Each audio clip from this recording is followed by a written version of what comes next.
big concern that there's no accountants anymore because there's not as much accounting work to do. So accountants are moving to FP&A, right? And the FP&A people, my sense is FP&A doesn't, they don't want to be accountants, right? They look at, and they got to be careful because these accountants are really well trained. And so make sure your accountant's your best friend, but they're moving into FP&A because that's where the jobs are, because a lot of the accounting is, again, super important, but we're mechanizing that quicker than we're mechanizing the FP&A part. And so and these are smart, talented people. They've done their certifications, they've gone, and they're not lazy. And so, there's this kind of, I call it, maybe it's going back to the way it was, but we're going to have these accountants that are competing for FP&A jobs, which are going to be growing. So there's no, I don't think there's a big problem there. Before we start today's episode, I want to address a common challenge I have observed with FP&A professionals. While Excel skills are abundant, many are not fully tapping into Power BI's capabilities to enhance their financial analysis skills. With over a decade of experience in FP&A consulting and countless training sessions conducted, my most loved training by FP&A professionals, hands down, has been my Introduction to Power BI for Financial Analysts. So, for my loyal podcast listeners, I am giving you free access to it today. Check out the link in the description below to upgrade your FP&A skills today. Thank you. I would first like to welcome Steve to the FP&A Unboxed Podcast. This is our attempt to talk to, FP&A professionals and finance leaders across the board. In fact, across the Atlantic, clearly, or on the other side of the Atlantic, to get basically, insights and thoughts from leaders in finance, such as yourself, on challenges, guidance on careers and things to do, not to do, watch out for in the future and stuff like that. So a very warm welcome, Steve, and many thanks for being our guest in our, early episodes for FP&A Unboxed. Well, I'm so thrilled to kind of help you start this. And I think I'm one of the first guests, so I'm honored to be one of your first guests and excited for you to deliver your expertise and the expertise of your guests to the global FP&A community. So congratulations on getting that started. Thank you so much, Steve. So for the listeners, Steve lives in Vancouver, Washington, and West Coast, US West Coast. So clearly all over the place. He has a career earned with his MBA from Chicago Business School, as well as basically he's worked for 22 years in large multinationals, few as a CFO roles across Chicago, Minneapolis, Boston, and Geneva, after which he started his own CFO advisory firm. Fast forward from 2017 onwards, I think Steve is much more famously known for the CFO University, which is a global professional development community dedicated to growing world-class CFOs, preparing them for the challenges faced by the modern CFO. This is something which we will be delving a bit more deep into as we go along. Steve lives with his wife, Pat, has 3 adult children, 4 young grandchildren, and I don't know, did you have your granddaughter just yet, or are we still waiting? In the next couple of weeks, we're going to have a granddaughter. Lovely. Congratulations to the to-be parents and to the great parents, much in advance. Thank you for sharing this wonderful news with us. So with that, if I can start with a few, first of all, initial questions on, as I said, right, CFO University, frankly, even I've been following, I think last time we spoke was 4 years back. So I've been pretty inspired with the CFO University as well. So tell us a little bit more about that. What inspired you? Who does it address to? What needs does it meet in the market and stuff like that? Well, thanks for that question. And so, in my career, I'd spent it all in finance and accounting and had some CFO roles. And I never found a place I could call home that was kind of outside of my own work group in my own company. And so, I kind of, as I started my CFO advisory practice, I got more familiar with many different CFO roles in many different companies. And as I started to think, how would I develop a community and what would I develop it around? So we came up with the 4 pillars of CFO success. And I thought, okay, and I don't think it's unique now, but it was kind of unique back then. But I defined the CFO role with kind of 4 different areas: accounting, finance, treasury, and then leadership, which is kind of the big elixir at the end. And all those get covered by technology, whether that's analytics and AI or human resources, career management, they all impact that. But our 4 pillars that we really focus on accounting, finance, treasury, and leadership. And so when I started making up that framework, I said, how then would we teach this? And how would we share it? And do people agree with it? Is that what the CFO role is about? So can we expand that? And so as I started, my advisory practice was one-on-one. I had clients, I was doing CFO work, I was advising boards, helping CEOs, things like that. But it was all one-on-one. So I thought, how can we get to a broader audience and help more CFOs, not just the companies, but help CFOs get better and create more value for their careers and for their companies. And so then we built out the 4 pillars. We did some assessments that help our learners end up growing and understanding kind of where they need development. And so it just got more exciting as it went on. And now we have over 100 contributors, so we have a really great library of tools for people to use. And so, yeah, it's been a great journey, but it stemmed from my finance and accounting background through to my advisory practice that I ran myself after coming out of the multinationals. And then how do we teach CFOs to be CFOs? And that's really our mission now. But sorry, I'm going to diverge a little bit, but no FP&A in your pillar. I mean, obviously, it'll be interesting to understand that one. Well, FP&A is kind of interesting because FP&A is a relatively, finance and accounting are so related. And so in a lot of companies, the finance and accounting is kind of the same thing. We've kind of separated that over the past 20 years. We've said, hey, they're very different fields. Whereas in a lot of mid-sized companies, smaller companies, accounting and finance kind of run together. And so our finance was, as I was the CFO, our finance team and accounting team were super connected, and we had a financial analyst that would help close the books. Our FP&A people were kind of cross-purpose. So we had somebody maybe focused on budgeting and forecasting, but they also helped the accountant, the controller close the books. And so that FP&A part was really part of the whole DNA of the roles I played at Cargill and ConAgra and as a CFO, leading that function where, the financial, the FP&A role was important then, and it's just grown in importance since. Okay. So would you say fairly that in your pillar, accounting kind of covers FP&A within itself? Is that where you're going? No, and that's what's changed over the 20 years. So our accounting pillar, there's kind of 3 core competencies under accounting. It has to do with governance and internal controls. That's kind of setup of the business, making sure the structure is good for internal controls and governance, and then make sure recording is proper. So booking entries, making sure that's right. And that might be system driven, but it also takes the technical expertise to know what entries to book. And then the reporting.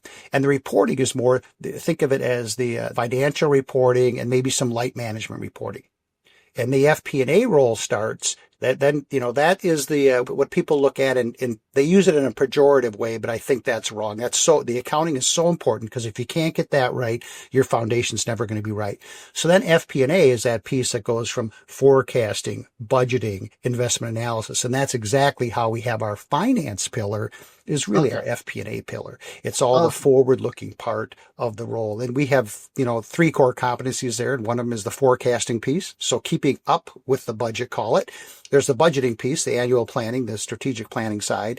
And then there is the investment analysis. So as you're deploying capital, where do you deploy it? So your growth strategies, how you look at individual investments on a large scale.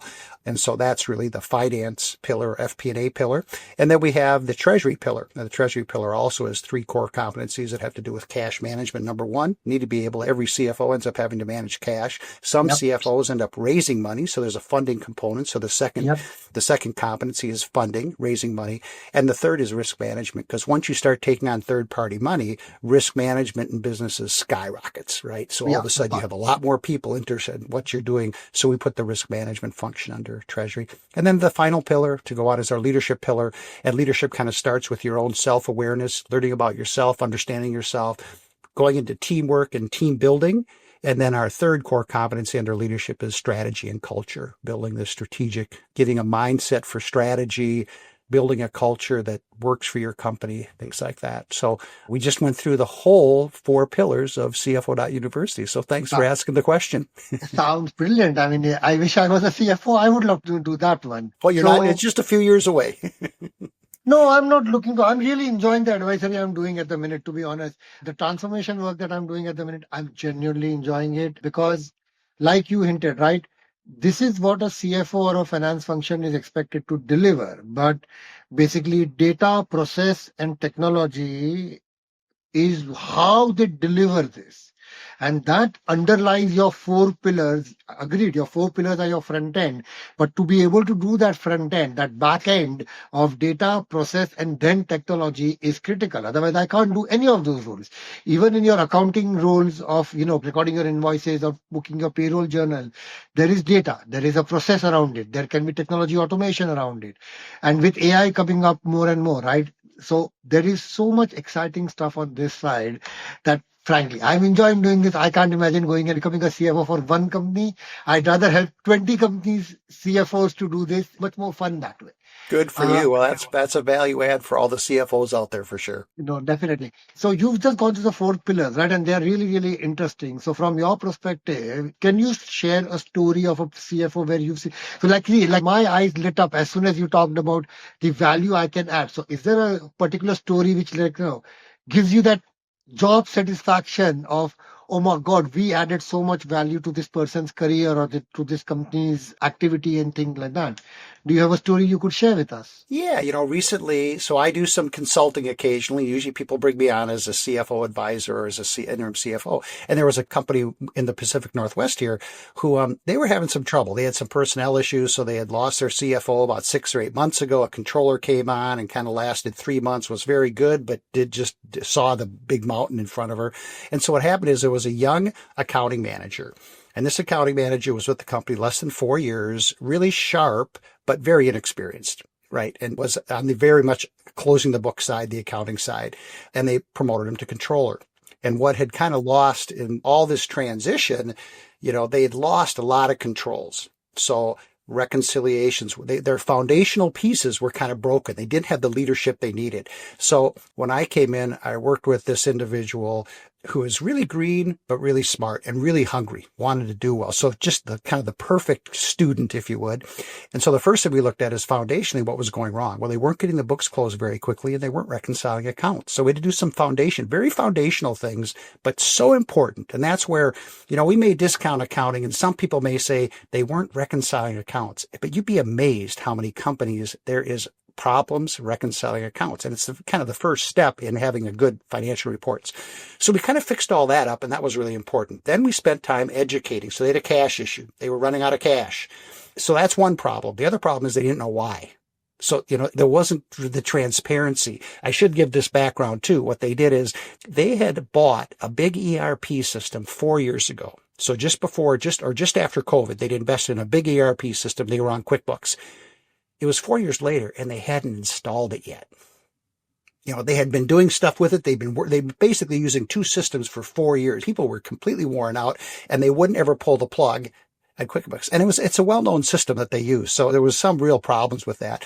But can you imagine going through an ERP installation? It's a $25 million company for 4 years. I mean, no wonder why they went through a lot of people. At any rate, so they had this big issue there. And so they had no transparency. So we worked with we educated, and I worked with the controller to kind of teach him, to help him develop his executive presence, because he's presenting to investors and he's presenting to the leadership. And we went through a whole working capital project, and we saved this company about $1.5 million just by educating and connecting sales with procurement with operations.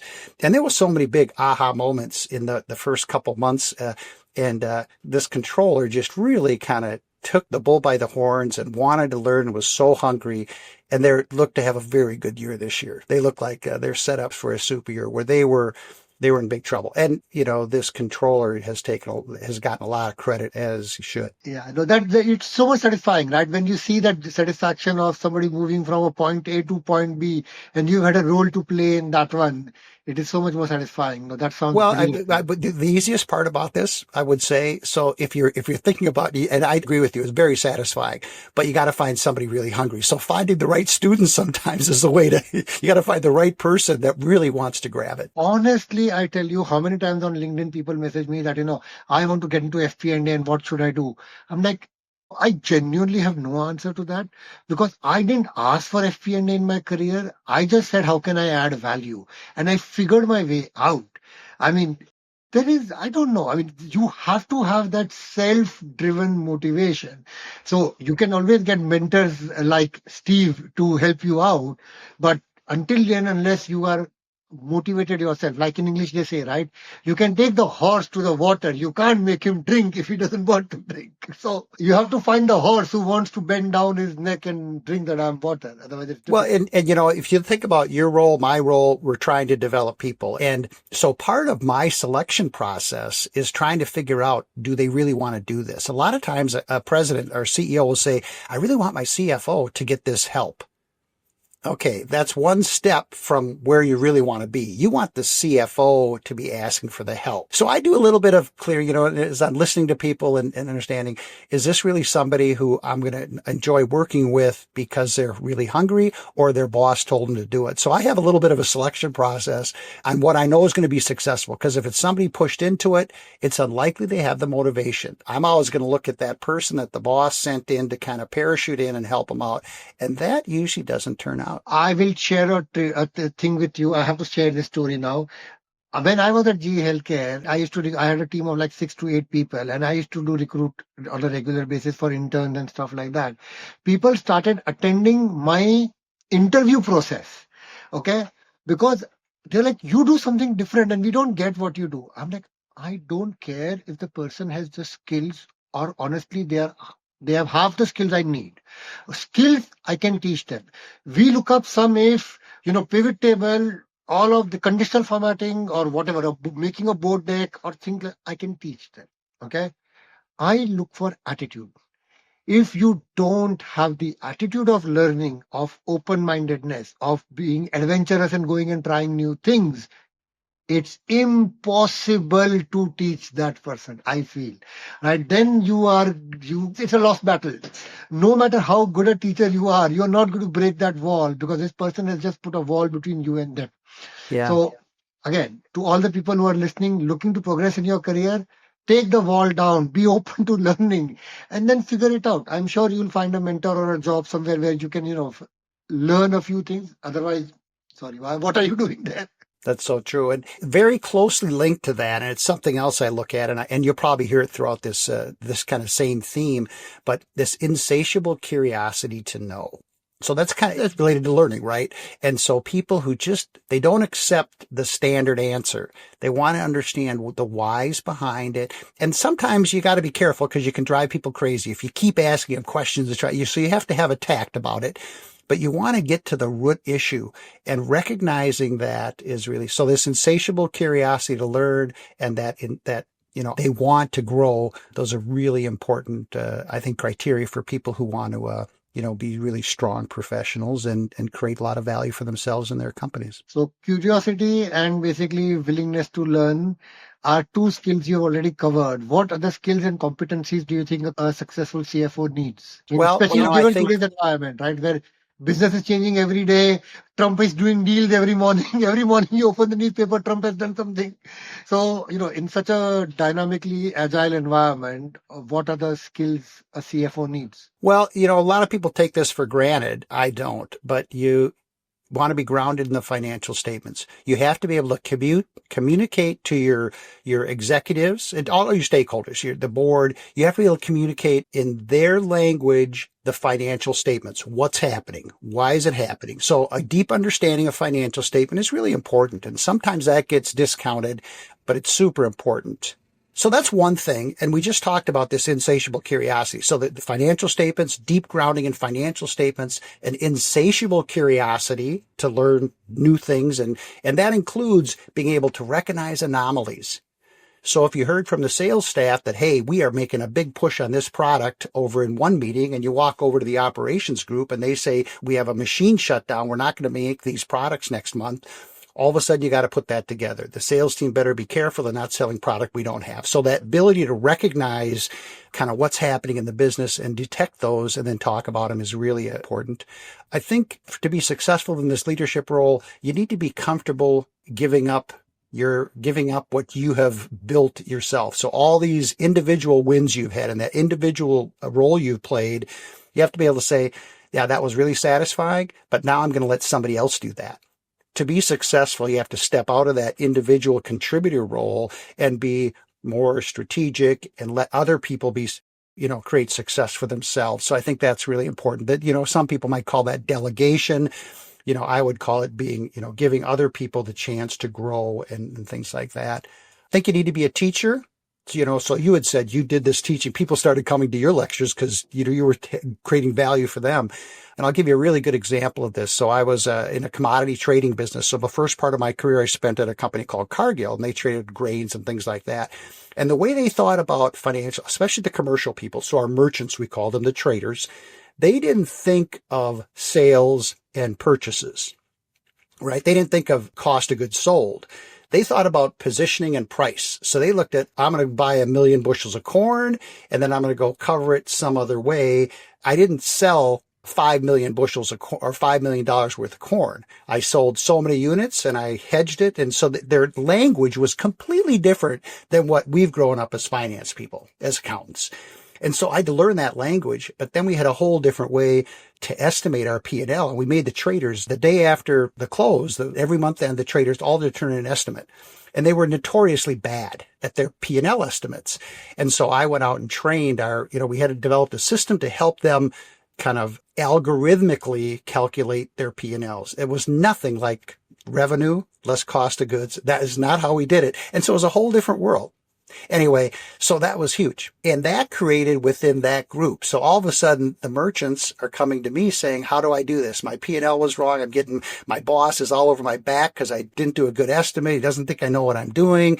And so it really created what now would be termed the finance business partner, right? So it created that tight link where I could really bring a lot of value to them as long as I knew what their business was, and I can convert that to accounting. And instead of making them learn accounting, I had to learn, their business a little bit. So being a teacher, that's the main point there. And the final thing is teamwork, bringing people together and kind of connecting people in a way that makes them want to work together and contribute to each other. At least they see the value in each other. They don't have to necessarily like each other and all that, but they have to see how you have to be able to show them how by working together, we're all going to be better off. And that's really kind of the team building approach. Yeah, no, I have to share a story on the one previous point that you made, right? Of looking at the sales push in one direction and operations machine is down in the other direction, and then, it's not working with each other. I had a similar story where R&D director was asking me for more funds for more R&D. And you guys, finance people, don't want to invest in the future of the company and this, that, and the other. I'm like, hold on, I'm not saying no. So calm. Okay, let's figure this one out. And then made him list out all the activities they were doing, what projects you're working with, what's the money you're spending on it, blah, blah, blah. I said, okay, you've got 7 projects running, and can you sell all 7 of them? Are they all commercially viable? Got the sales and marketing director in the room. I said, okay, now this guy's telling me he's going to work on 7 projects. Can you sell all of these 7? If he delivered all of this tomorrow, can you sell it? And they're like, no, actually, we don't need all of these. We just need these 4. We don't need the rest of it. Right? I'm like, perfect. Can the 3? Can the 4? You've now got 3 projects. You need to focus on only 3 of them. And those 3 you have got enough money for. In fact, get that done faster. And you get that commercialized. And you get that commercialized. They earn the money for you. Now, voila, you've got money for the new 4 projects as well. So finance can't create money from thin air. It's about prioritization. It's about commercialization. We should stop being no-sayers and we should be saying how. If that almost makes sense. Don't say no, say that's okay, great. Yeah, because a lot of times the CFO has been known as the chief no officer, right? And that's not the way you approach it. And, that comes, I'll be honest with you, from the control side, the controlling background. So the governance, that whole accounting area where, your big penalties if there's internal control issues and stuff. And that kind of can leak into the whole CFO role. So you got to really be careful that when you're exerting that accounting control governance aspect, that you're not driving other people away and creating that barrier that you just talked about, where everything is, you start with no and then convince me you're right. You really want to start with yes and convince me, and we'll figure out if we're wrong. And so it's a mindset issue. Yeah, that is it, right? And today, I think as we go ahead in 2021, 21st century, right, we need to learn to be able to say yes more with helping people prioritize rather than, again, making the decision for them. Again, some of the success I have seen in life and career is help people make the decision. Because if you enforce your decision on them, they will push back. But if you take them on the journey to get there on their own, and then suddenly you've got, okay, I like this. This is interesting. So, that's quite good. Fun. Cool. So balancing in your experience, basically what are the effective technical expertise and strategic vision leadership that a modern finance leader needs, right? Because obviously a modern finance leader needs to have technical, again, now technical splits into two. In my world, technical splits into your technology technical, and then in the accounting technical of your IFRS and things like that, as well as strategic and leadership roles, right? So how does a finance leader balance these things out? Well, we all want to brag about how strategic we are, right? We all want to say, hey, I have, but I think it first comes in with some awareness. Why are you being hired? And many times you're being hired to fix the foundation. If you're being hired to fix the foundation, go pour concrete. Don't try to redecorate the fourth floor, right? So fix the foundation first. So before you, try to become strategic. So if you haven't been strategic in your past, so you've been in nuts and bolts, you may have been a controller, FP&A manager, you haven't done don't expect you're going to be strategic when you walk in that room. So that takes practice and it takes a need. So I'd say one thing, make sure you understand why you're hired. You can always grow into that strategic road, but if the foundation needs to be fixed and all you do is spend time on the fourth floor, the foundational never gets fixed. And then you're going to get fired. So make sure you understand that. I'd say one thing, you don't have to be strategic if that doesn't what your job entails when you start. You can always move to that. So, you don't have to jump to that and say, I'm not being strategic. I must not be adding value. Your business might need the foundational work. It might need to close the books quicker, get the accounts reconciled, make sure there's good cash flow statements. That kind of some of the foundational issues might need to get fixed. And then you can work on. So that's the first thing I'd say is make sure you know why you're hired and why you're there. And if you've got an idea that is different than what your bosses or the board do, you might not last very long. And then once you've got to that point, so the foundation is solid, now it's all about building that team and the systems, putting the systems in place to help you, kind of push you up. Really, that all lifts you up. And that's the idea, delegation, training the team. They can start taking over those duties that you had to look over. Having a controller who all of a sudden you feel really comfortable that the month ends are going well. You don't have to be quite as involved in that anymore. You have an FP&A leader who's doing all the forecasts that are really good. You're just reviewing them. You're not doing them anymore. So it's an evolution in your role. Don't think of it as, going from point A to point B immediately. It's a journey to get from one to the other, and be cognizant of that. If you try to be strategic, unless you've been hired to be the strategy, a strategy guru, and you'll know that during the hiring process, you don't have to do that in the first week you're there. That's something you grow into and you learn from. And if you try to get into it too quick, you're going to end up something else going to fall through the cracks, and you may never get a chance to practice, that strategic role. Yeah. If you don't get your A's correct, then your B's will not work. So get your foundation correct. Otherwise your fourth floor will fall down, which is not going to work. So Exactly. Yeah. If we dive a little bit into FP&A now, right? So how do you think the role of FP&A has transformed? Because again, you said, right, 10 years back, FP&A was not exactly a recognized role as such. So, and in smaller, medium companies, even today, it's sometimes not. So how do you think the role of FP&A has evolved given the, amount of data we deal with, advanced analytics, automation tools, AI? Oh my God, I can't get through a conversation without talking about AI these days. So how do you think the role of FP&A has changed? What has changed and what's remained the same? Well, I think what has changed is FP&A is the growth engine of the CFO role, and it's the growth engine of many companies. And that has to do with kind of the shifting sands where, accountants are being able to do things quicker, faster. We don't have to spend so much time on the history. Our systems are stronger.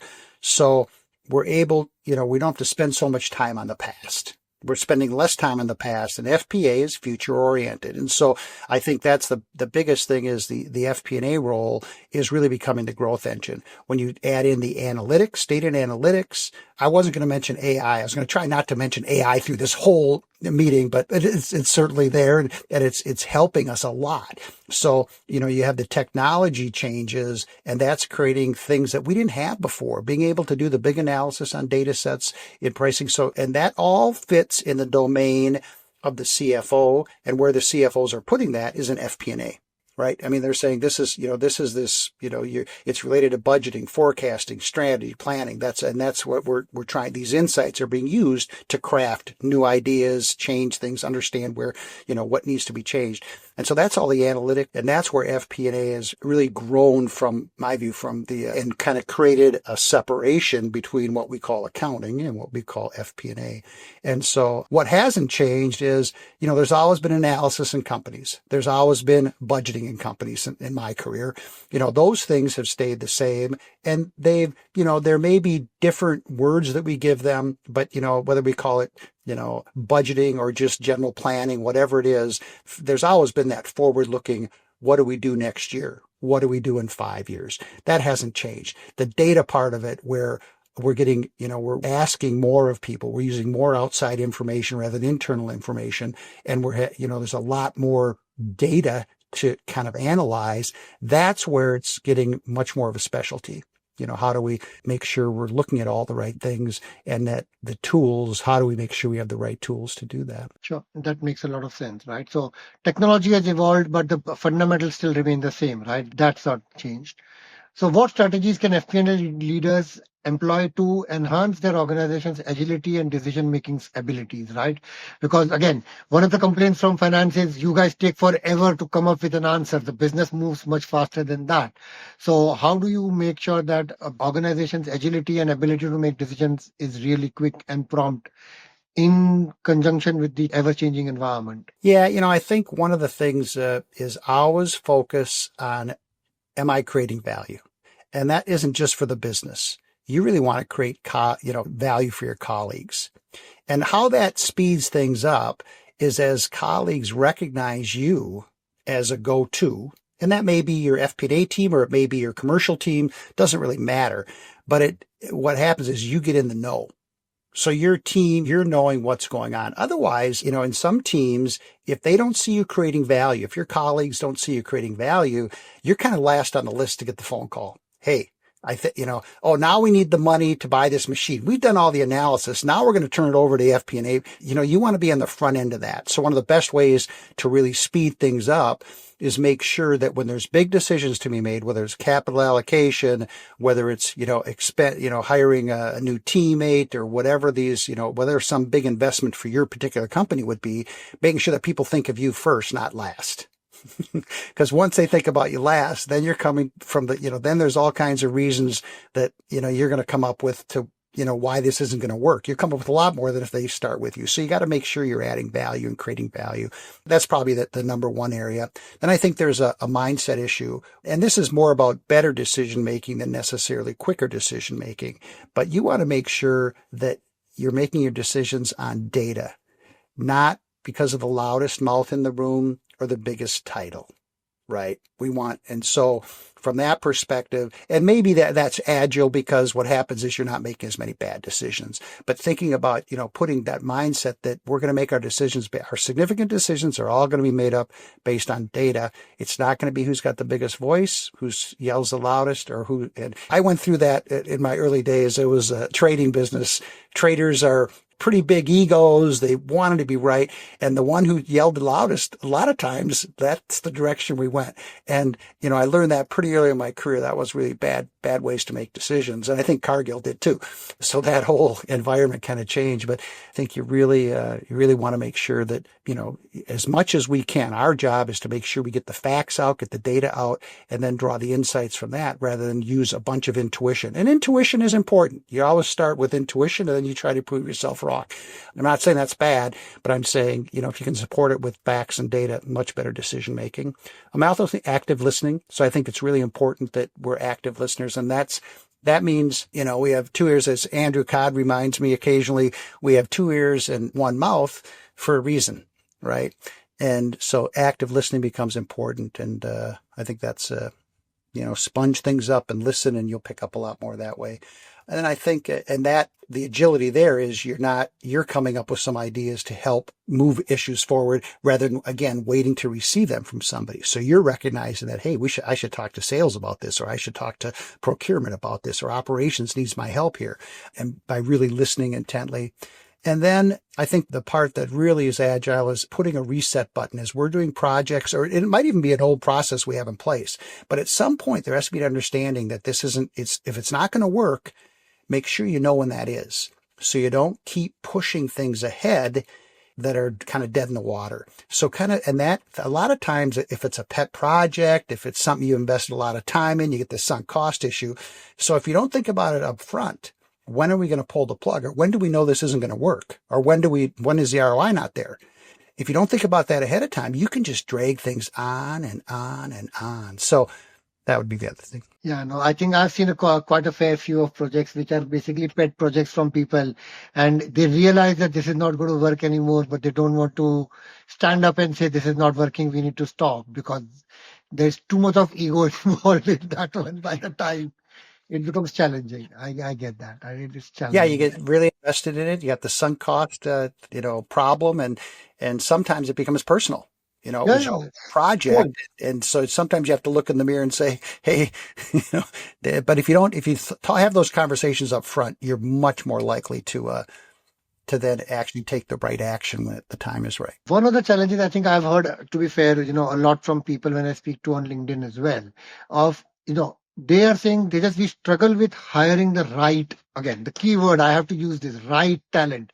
Now, what does right talent mean, right? So how do you build a finance team which is high performing, and what are the attributes to look out for when you're trying to build a high performing finance team? I think for the individual's sake, what I look at, empathy is number one.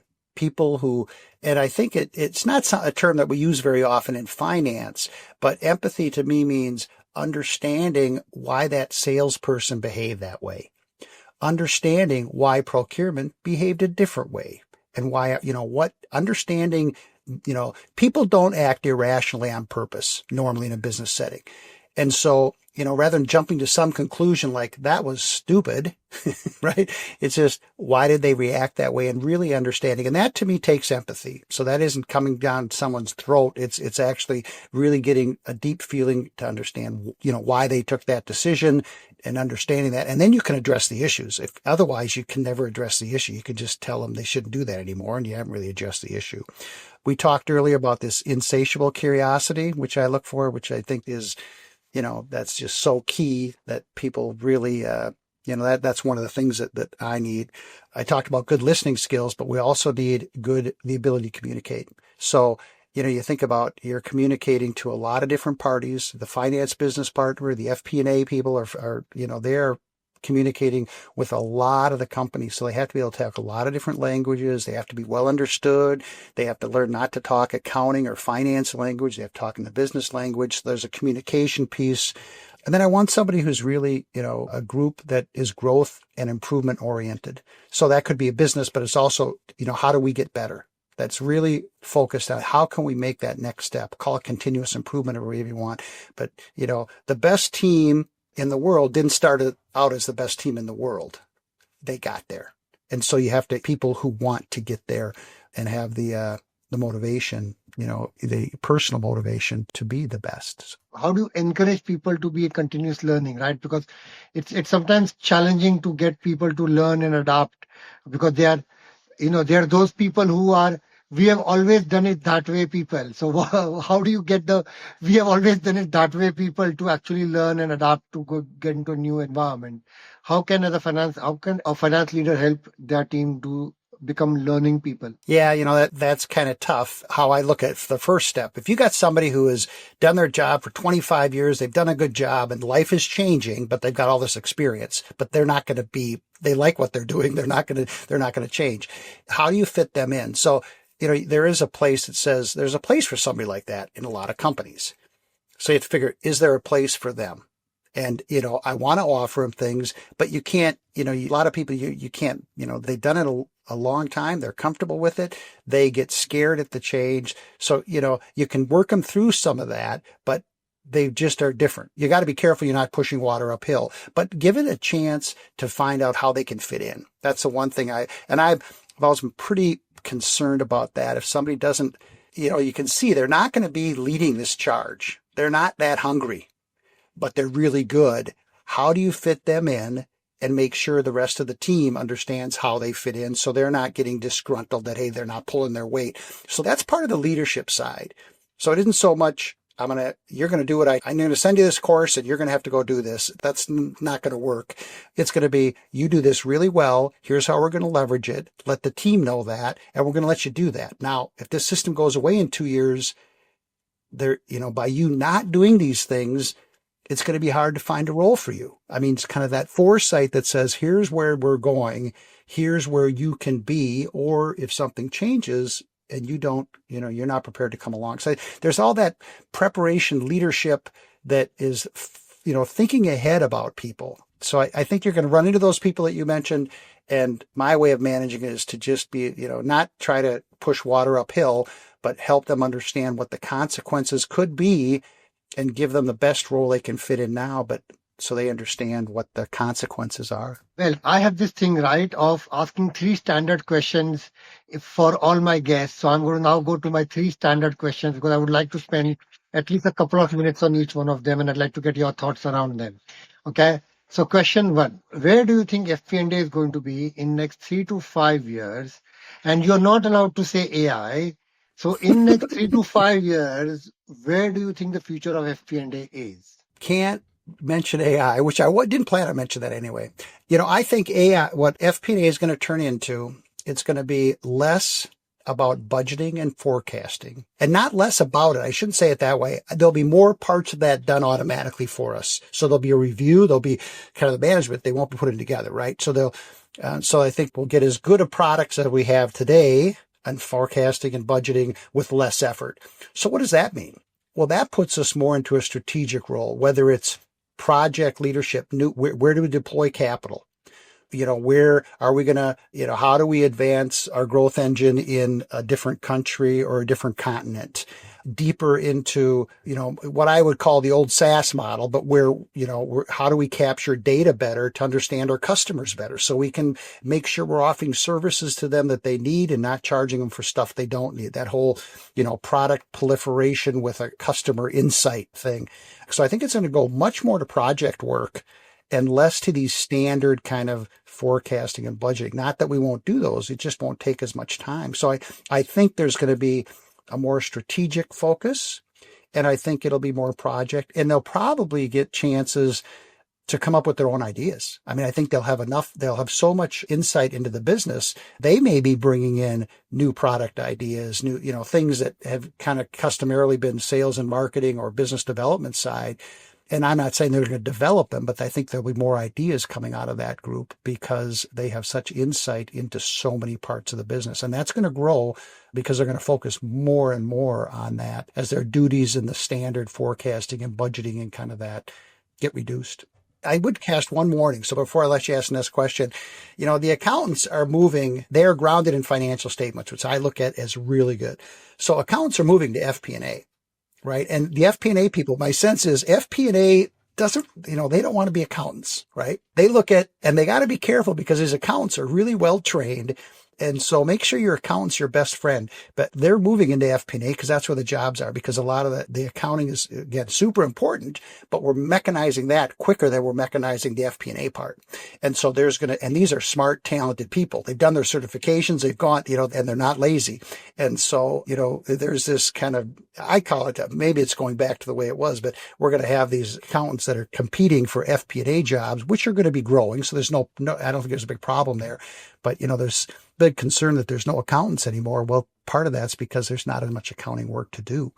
So yeah, no, I agree. I mean, I started my career as an accountant as well. I have done journal entries, bookkeeping, data entries, and got it wrong, and then had to pass rectifying entries and things like that. So no, I completely get it. I agree. But I think if I go back to the point of what is the future of FP&A, if I summarize what you just said, is FP&A will become more strategic, more commercial, and more embedded within the business. Can I summarize it like that? Yeah, I think that's a good way. The embedded in the business was a good point that I really didn't bring up, but I agree with you 100%. So yeah, I think that's a good way to put it. And the interesting part when you hear yourself repeat that is that makes FP&A, a real possibility to move into more commercial roles if they want.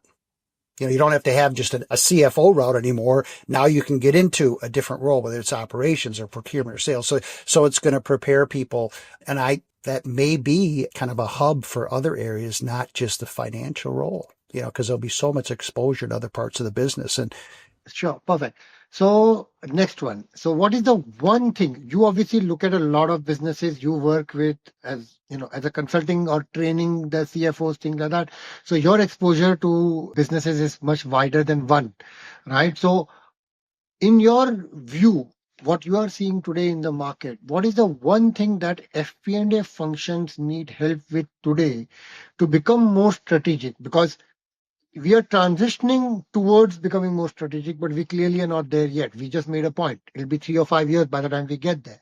So what do they need help with today so that they can get there faster, you reckon? Just one thing. Training and development. Okay. Purely, so it's, understanding data. So the training is all going to come. So assume they know the financial statements. Let's assume that.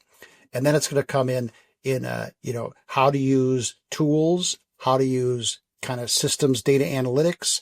AI is going to be a huge part. I know I can't say anything about AI, but it's all going to be about training and development, how much you're able to absorb. Because again, most of these people are well trained in the financial statements. They've got a good foundation. How do they build on that? And there's a lot of murkiness on what this means in the future, so anyway, but training and development would be the key. And the second piece, because I'm going to give you two in the last one, business exposure. So making sure they get out in the business, call it that finance business partner role, whatever, but making sure they get out in the business and learn what other people are doing. I always learn much more when I sat down for a coffee with somebody than I sat in a meeting room with somebody. So definitely, getting out in the business always helps. I agree completely. Okay.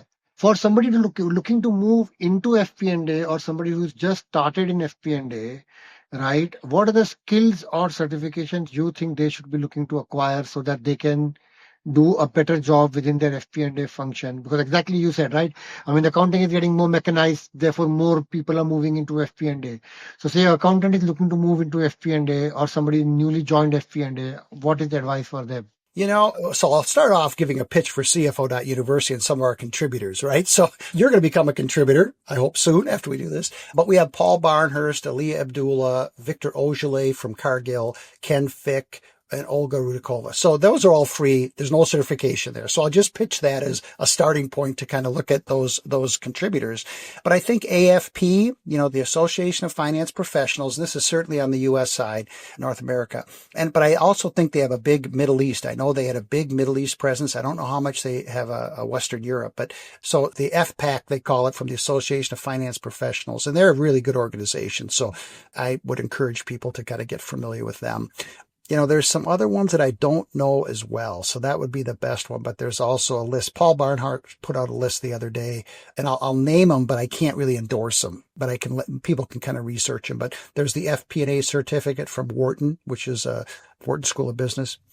The CGFP&A from the FP&A Professional Institute. And you may be more familiar with these, Tejas, than I am. And then there's a specialization from the Corporate Finance Institute. So I think that would be one in UK, maybe. Yeah, so I think CFI and AFA are the two that I am well aware of. Wharton is a big business school, so one cannot not be aware of them. The middle one I'm not too sure, but yes, CFI and Association of Finance Professionals I've heard of, and obviously Wharton Business Schools I've definitely heard of.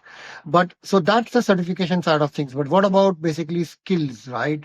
So these guys will teach you some technical thought process and stuff like that. But what about real skills? What do you think? What skills are necessary for people to be successful in FP&A in your world? So I think the communication side is really important. So, and they're all going to be, these are going to give you the hard skills, right? These certifications.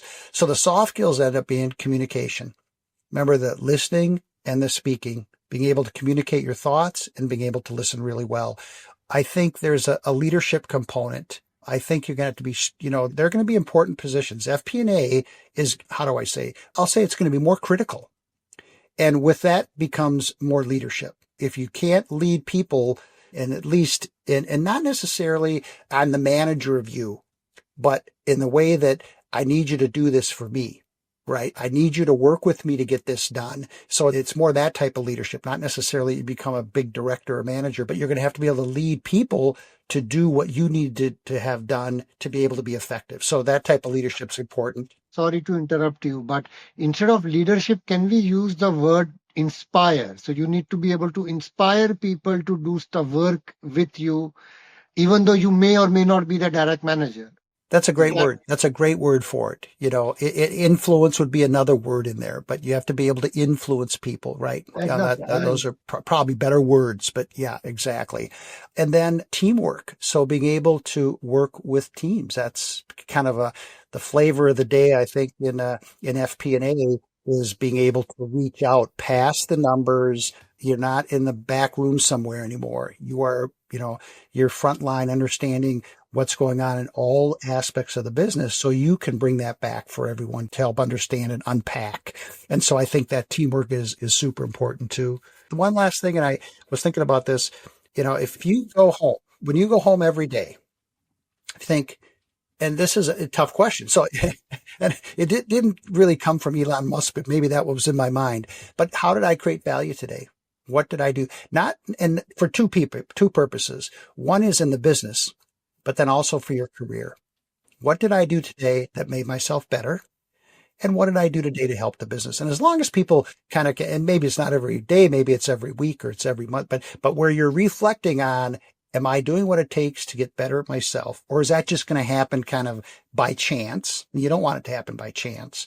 And then making sure you understand, what did I do? And part of that is it being converted to a sales job, making sure that if you think about it, you could be expressing that to your boss and other people too. So, there's no better way, to be well thought of than remind people of all the good things you've done. So don't be too proud to let people know. And that takes some thought. So, think about, what are you bringing to the business, the value you're creating for yourself and for the business. So communication, inspire and influence, team building, and basically reflect upon yourself, your role in the business and stuff like that, and things to make sure that as you grow in FP&A, you are building on these 4 skills, essentially. Okay. Yeah. That sounds quite interesting. I mean, I didn't think of the last one as much. I think the last one comes quite naturally to me, at least. So for me, I didn't even think that. But yeah, that's a good one, actually. The problem for the last one for me is usually I'm going 100 miles an hour straight ahead. And sometimes you have to stop and take a breath and kind of look around. And that's where, so it's probably more of a personal thing. That's, a technique that, what did I do this week that was valuable? And kind of do that, because otherwise I just would run right by it, and I don't know where I'd be in 3 years. No, that is definitely inspirational, man. I mean, I think this is good experience to share. I have definitely, actually, I don't know about the listeners, I've picked up a few things from this session today. So yeah, I hope people who listen to this pick up a few things and come back to CFO University to learn more. And hopefully I will contribute a few articles myself this year. So touch wood, let's keep it going. So, well, thank you, Tejas. What an honor to be one of your first guests on your new podcast. And I really look forward to growing with you and look forward to get some of your pieces on CFO University. I really look forward to collaborate a lot more with you this year, Steve. Lots. Really enjoyed this talk. Thanks a lot. Thank you so much.